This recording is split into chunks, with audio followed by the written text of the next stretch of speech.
SmackDown's Elimination Chamber match is set, but is Roman Reigns going to defend the Universal Championship inside the Elimination Chamber? We're going to get into everything that happened on SmackDown in just a second. Stay tuned. This is your SmackDown review.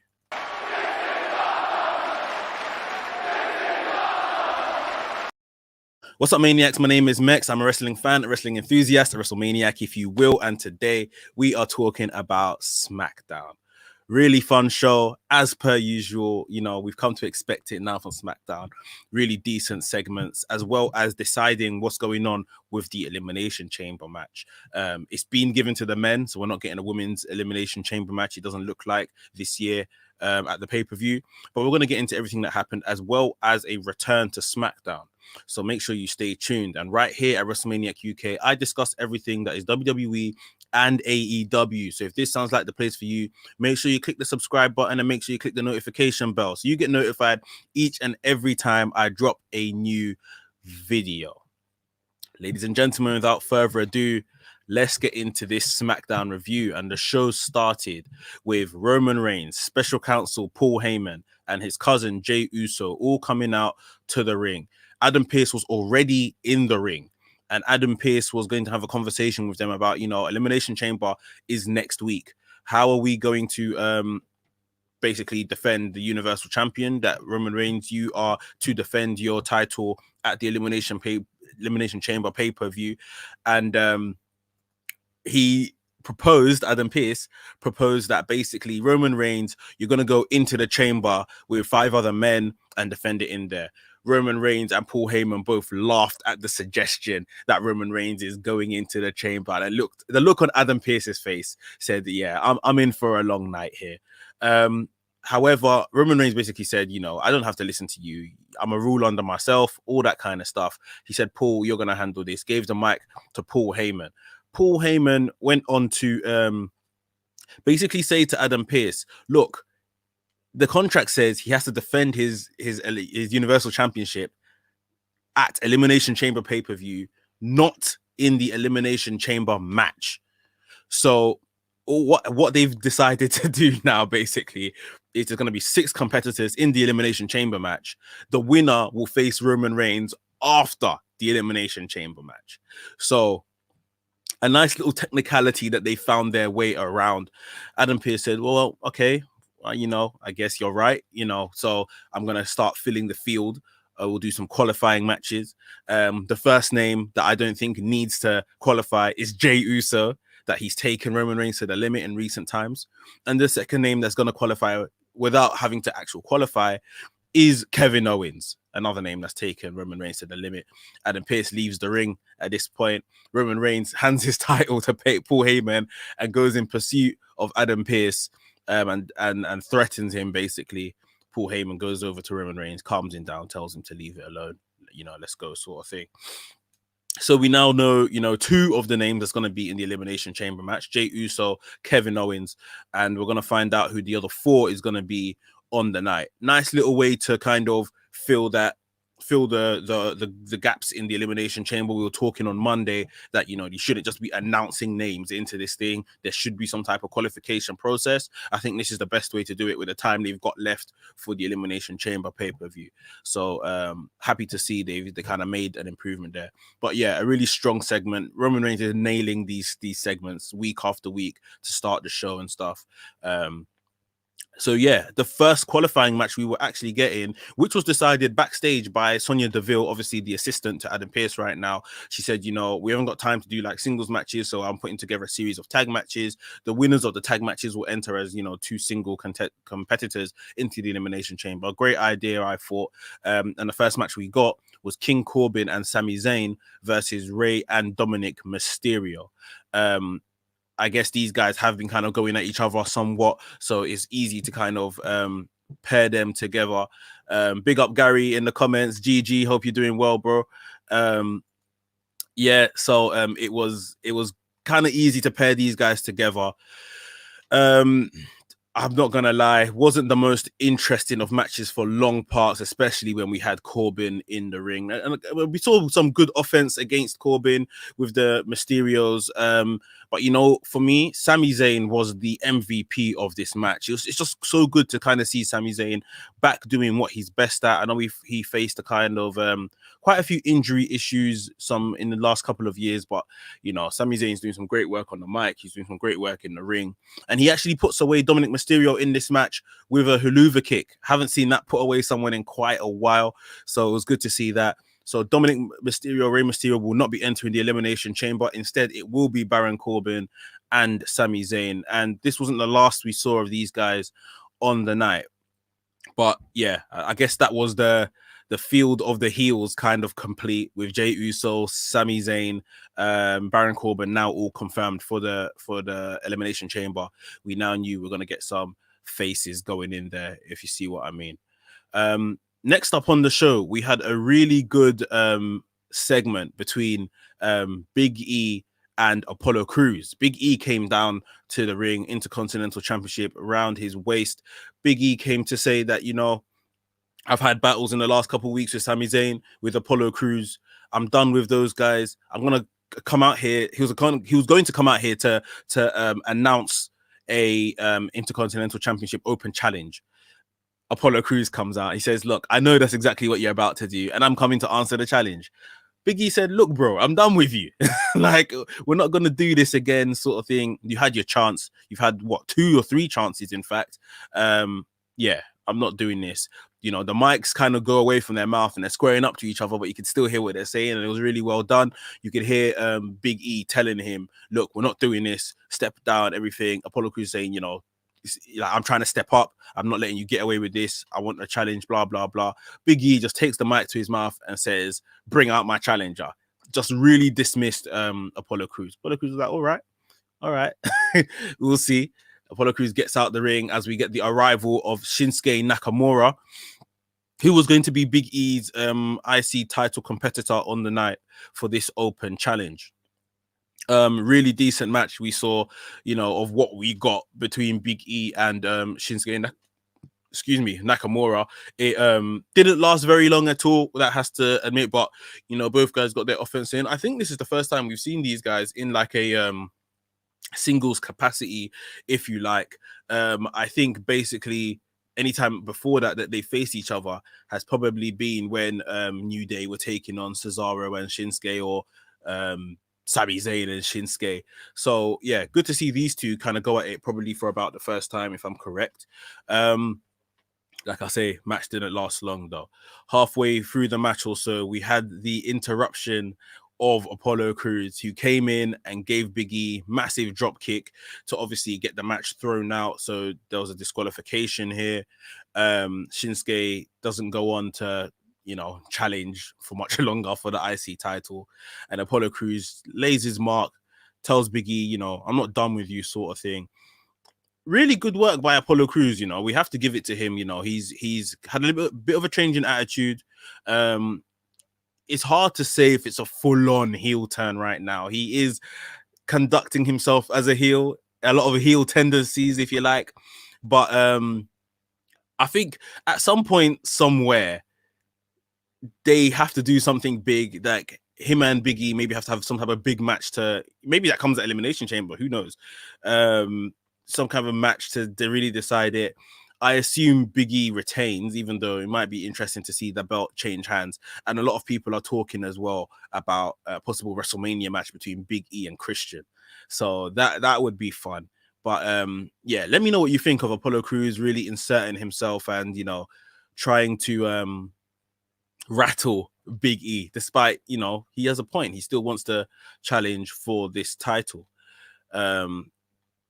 Next up on the show, we had the return of Seth Rollins, and I was excited the minute that Michael Cole was calling him the Architect. He was no longer calling him the Messiah. He said it's the return of the Architect. So I thought, okay, cool.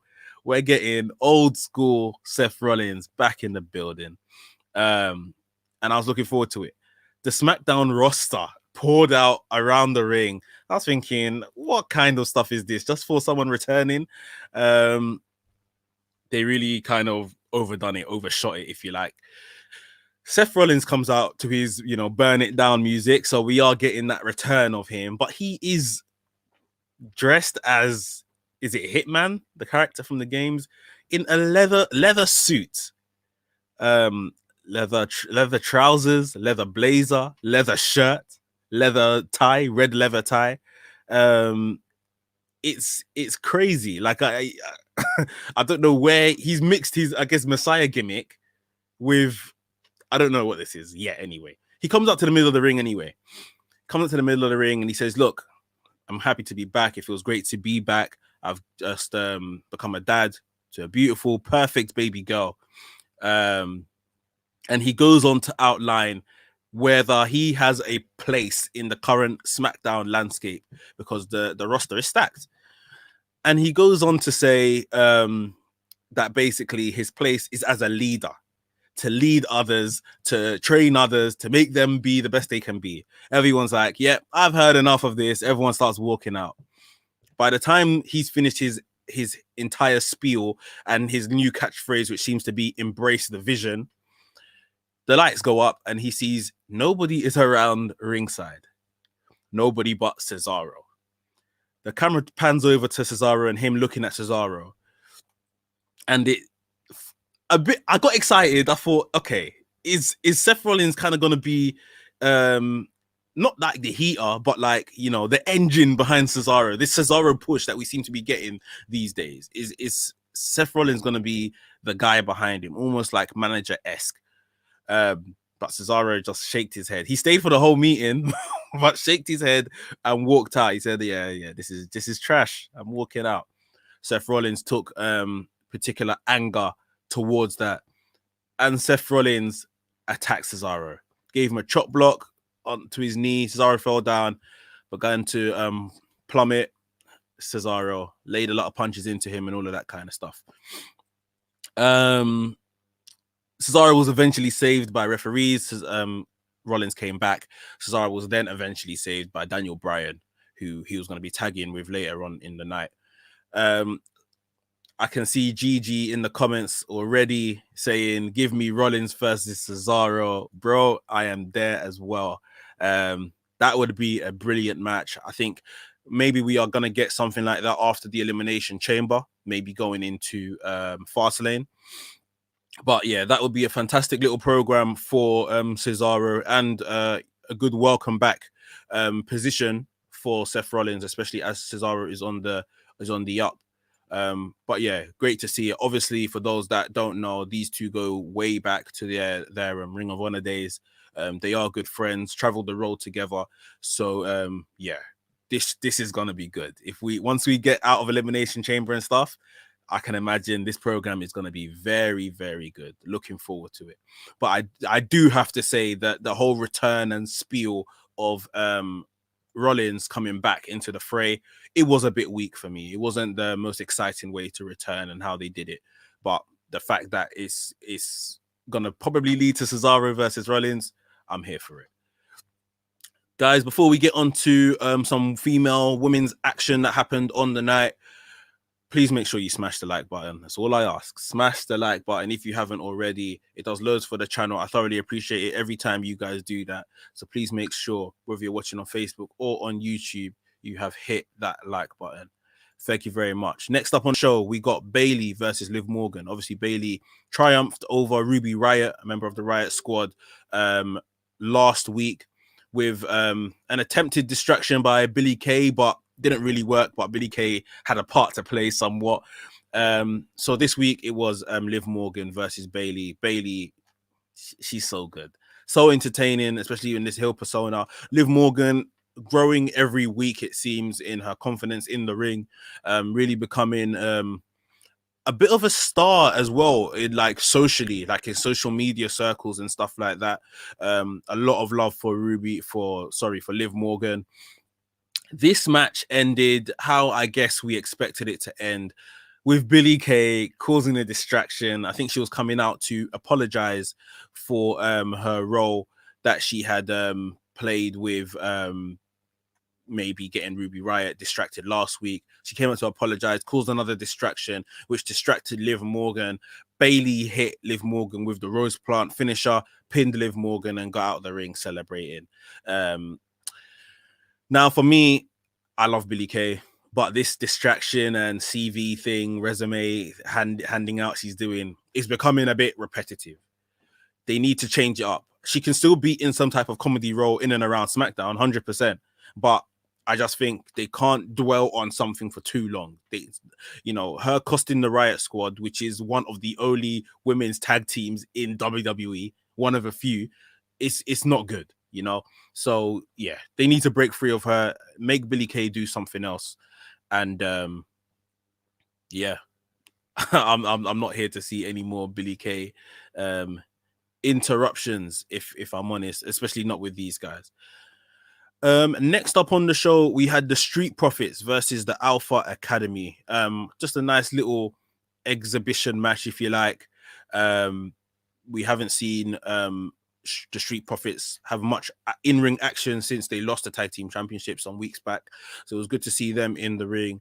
And Otis looked good at times. Obviously, he's under the tutelage of Chad Gable in the Alpha Academy.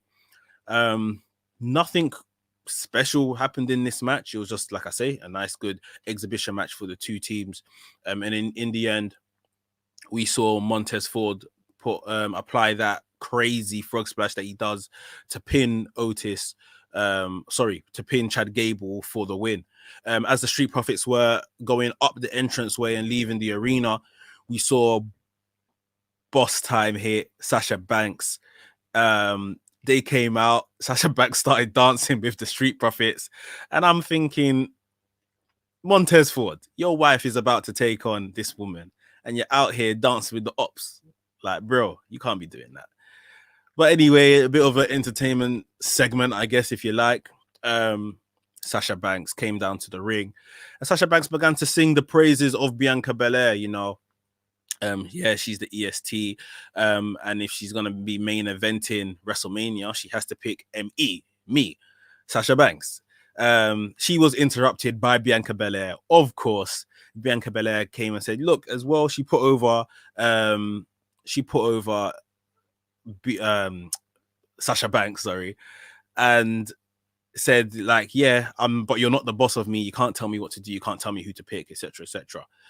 Cue Shayna Baszler and Nia Jax, who came out of, like, at first, when I heard Nia Jax's music, I was thinking, what are you lot doing here? Then I remembered, of course, they're the women's tag team champions. They can go on any brand that they like. And it was good to see them on SmackDown, but I think it was a bit of a waste in the end in terms of the segment that they were involved in. Basically, what happened was they came out and said, yeah, Bianca Belair, you won the championship, you won the Royal Rumble, but on the same night we became women's tag team champions by beating Charlotte and Asuka. And they were saying, why isn't nobody talking about us? All this kind of jealousy stuff. Sasha Banks said that she had something to play them back on the Titron. They turned around. It was when Naomi got the pin over Shayna Baszler on Raw.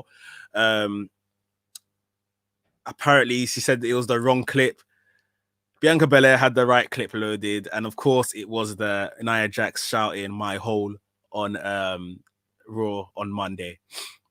So, yeah, it was funny that they acknowledged that. And, she said they let it play, because on YouTube they've bleeped it out of her saying "my hole." But yeah, anyway, that happened. The heels attacked Sasha Banks and Bianca Belair, and from there we saw Nia Jax fall on her ass again. My missus said that she shouted out "my hole" again, but I didn't hear it. I must have missed it. But yeah, I don't know if this is leading to, a match at maybe Elimination Chamber, SmackDown champion Sasha Banks and Bianca Belair teaming up to take on Nia Jax and Shayna Baszler. I don't know if this is going to be a little interim feud before we get Bianca making her choice of Sasha Banks. Who knows? But that it kind of must be. If that's why else would they have put the SmackDown tag? Sorry, guys. Why else would they have put the tag team champions in Shayna and Nia Jax on this show in this segment? So I can only assume that's what they're going to do. Next up on the show, this was the main event. In fact, it was the Dirty Dogs, Dolph Ziggler, Robert Roode versus Cesaro and Daniel Bryan.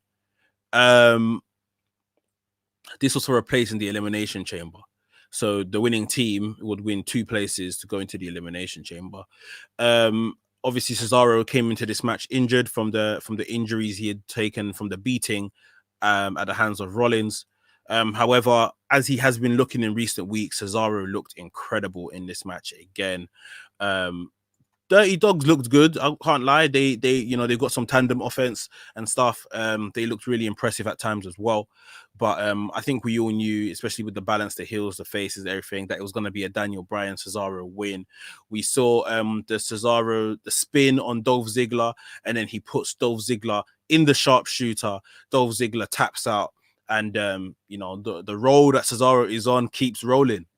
He himself, Daniel Bryan, they found themselves winning a place through this match into the Elimination Chamber. And as they were celebrating, the years rolled back, if you like, and this turned into an Attitude Era ending of Smackdown, where all the men involved in the match came out and it just became total chaos. Sami Zayn and Baron Corbin were already at ringside for this match. You saw Jey Uso come out of nowhere and hit Cesaro over the back with a steel chair. Sami Zayn attacked Daniel Bryan. You saw all kinds of madness from there just break out until who was it that came out last? Kevin Owens. Kevin Owens came out, and like Stone Cold was back in the days, he stunned everybody in sight. Daniel Bryan got a stunner. King Corbin got a stunner. Sami Zayn got a stunner. Cesaro got a stunner. Jey Uso got a stunner. The entire field got stunned. He takes a chair, sits in the middle of the ring, and he tells Roman Reigns, "I'm coming for you, Roman." They pan to backstage, or Roman is watching the main event. He's watching Kevin Owens send this message. He goes, "We're not done. Me and you are not done. I'm coming for you, via this Elimination Chamber match." And yeah, it's a really fun ending to the show. So who is going to win the Elimination Chamber match? The way I think they should do this, I don't really think Kevin Owens should win. He shouldn't lose again to Roman Reigns, because let's face it, the person that wins this match is going to lose to Roman Reigns. So maybe Cesaro gets a win and wins the Elimination Chamber here.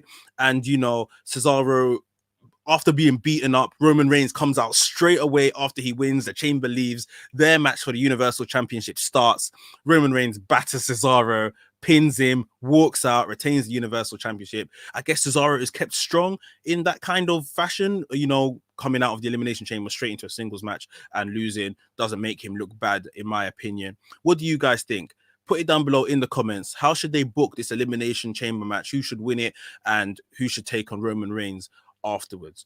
I think it's really going to be a fun Elimination Chamber match. And yeah, I think if Roman Reigns comes out straight away after the match, as the Elimination Chamber is lifting, and just beats up whoever is left, I think that's the best way to go about doing it. Guys, that is a Smackdown review. I hope you enjoyed it. Please let me know who you think is going to win the Elimination Chamber match for the men to take on Roman Reigns later on in the night. And yeah, do you think we're going to get the women's tag champion Shayna Baszler, Nia Jax taking on Bianca Belair and Sasha Banks in the interim? I'd love to hear what you have to say. Remember to smash the like button, give us those thumbs up. And if you're new here, welcome to the channel. Remember to subscribe to the channel and hit the notification bell so you get notified each and every time I drop a new video. WrestleManiac UK signing out, and I'll see you